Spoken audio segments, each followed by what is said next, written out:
नमस्कार दोस्तों, बहुत बहुत स्वागत आपका मेरे चैनल पर। आज लाई हूँ पुस्तक हाइकू के बारे में। इसका नाम है हाइकू शास्त्री।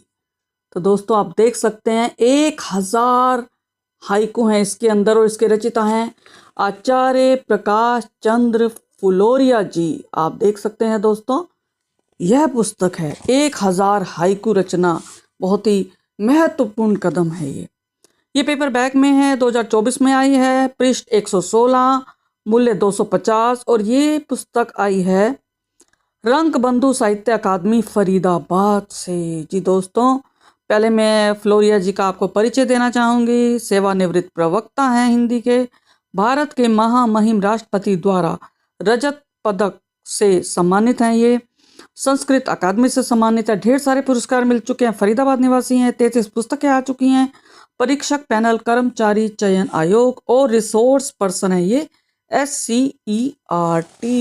दोस्तों तो अब मैं बात करती हूँ आत्मकथ्य की। तो फ्लोरिया जी ने इसके बारे में लिखा है कि अपने ही एक हाइकू मुक्तक से अपनी बात आरंभ करता हूँ। देखिए इन्होंने, क्योंकि मुक्तक रचते हैं तो हाइकू का मुक्तक कैसे बनाया है, 4-4 पंक्तियों में। एक सहस्त्र हाइकू का संग्रह है यह पुस्तक, हाइकू विधा का ज्ञान कराती है यह पुस्तक, 17 वर्ण 575 के क्रम में बंधे नीतिपरक हाइकू भंडार है यह पुस्तक। नया प्रयोग देखिए, हाइकू अनुभूति के चरम क्षण की कविता है। तो इन्होंने बहुत अच्छी परिभाषा देख लीजिए, एक ही पंक्ति में की है कि अनुभूति के चरम क्षण की कविता हाइकू। अनुभूति का यह परम क्षण प्रत्येक हाइकू कवि का लक्ष्य होता है। इस क्षण की जो अनुगूंज हमारी चेतना में उभरती है, उसे जिसने शब्दों में प्रकट कर दिया वह एक सफल हाइकू रचनाकार है। तो आगे कहते हैं कि कुछ ही शब्दों यानी 5-7-5 में एक जीवंत तस्वीर पेश करने की चुनौती के कारण हाइकू कवियों का पसंदीदा छंद है। तो दोस्तों उसके बाद इन्होंने इसको एक कहा है वन ब्रीथ पोएम, यानी एक श्वासी कविता।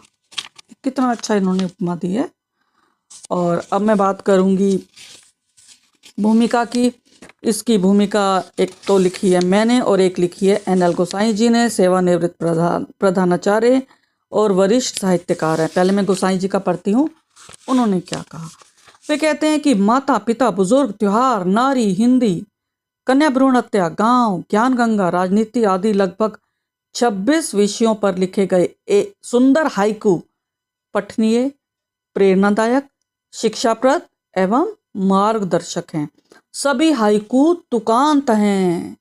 जी दोस्तों, ये एक और विशेषता, किसी कवि द्वारा विषयवार 1000 हाइकू लिखना एक कीर्तिमान तो है ही, विस्मित भी करता है। तो ये लिखा है गोसाई जी ने। और उसके बाद मैं बात करूंगी समीक्षा की। तो दोस्तों अब मैं समीक्षा पर आती हूँ सीधे सीधे।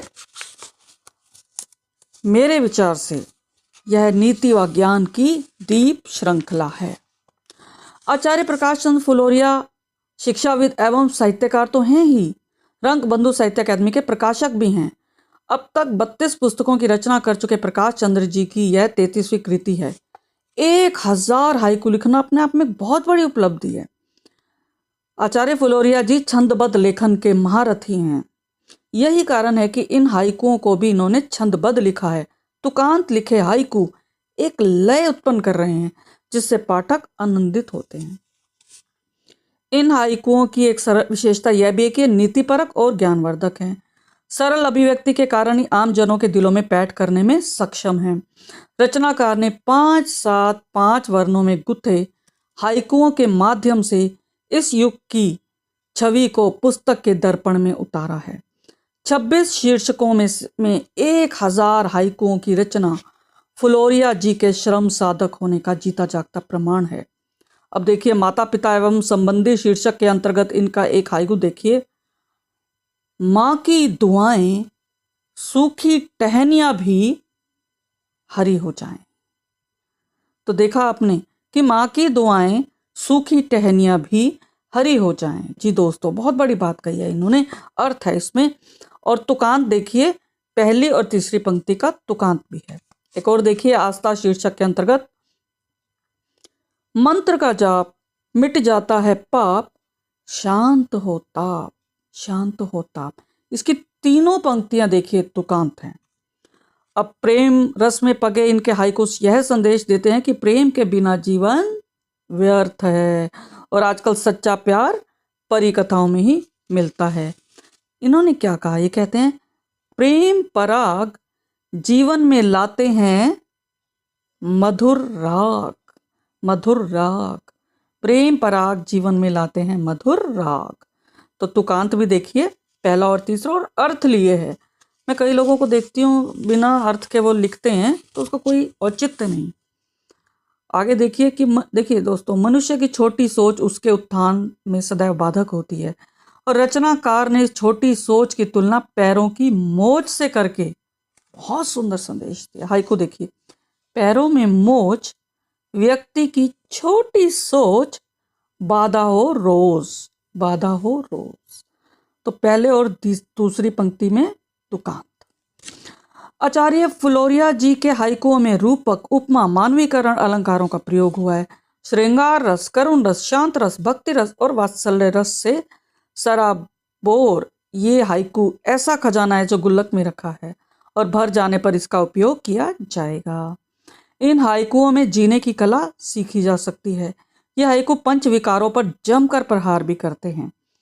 परिवार संबंधी, गुरु, नारी, बुजुर्ग, प्रयास, देश प्रेम, पर्व, कोरोना, गांव, राजनीति, हिंदी, प्रेम, प्रकृति, सामाजिक सरोकार, ज्ञान गंगा आदि आदि, इन सभी बिंदुओं को केंद्र में रखकर ये हाइकू रचे गए हैं। सच कहूं तो यह हाइकू नीति व ज्ञान की दीप श्रृंखलाएं हैं, और अंतिम हाइकू में रचनाकार ने बहुत बड़ी बात कह दी है। ये कहते हैं, सदैव शांति लाती है कभी कभी भीषण क्रांति, भीषण क्रांति। तो दोस्तों कहते हैं ना कि झंझावात, तूफान से पहले की जो शांति होती है वो हानिकारक है। तो इसलिए जरूरत से ज्यादा शांति कहीं लगे तो समझ जाइए तूफान आने वाला है। जीवन दर्शन से भरे ये हाइकू मार्गदर्शक बनकर उभरे हैं। अनुभूति और बुद्धि चातुर्य का मेल ये हाइकू बंद चक्षुओं, बंद गवाक्षों और बंद पिंजरों को खोलने में मददगार सिद्ध होंगे। तो रचनाकार आचार्य फ्लोरिया जी को पुस्तक की सफलता के लिए अशेष मंगल कामनाएं। तो दोस्तों, आपने सुना कि किस तरह के हाइकू इसमें हैं। वे मजदूर खपते दिन रात, पेट की बात, पेट की बात। इसमें सीख दी गई है इनके हाइकुओं में, तो आप भी इसको खरीद सकते हैं और पढ़ सकते हैं। धन्यवाद दोस्तों, फिर मिलेंगे अगली कड़ी के साथ। तब तक मुझे आज्ञा दें। धन्यवाद, शुक्रिया।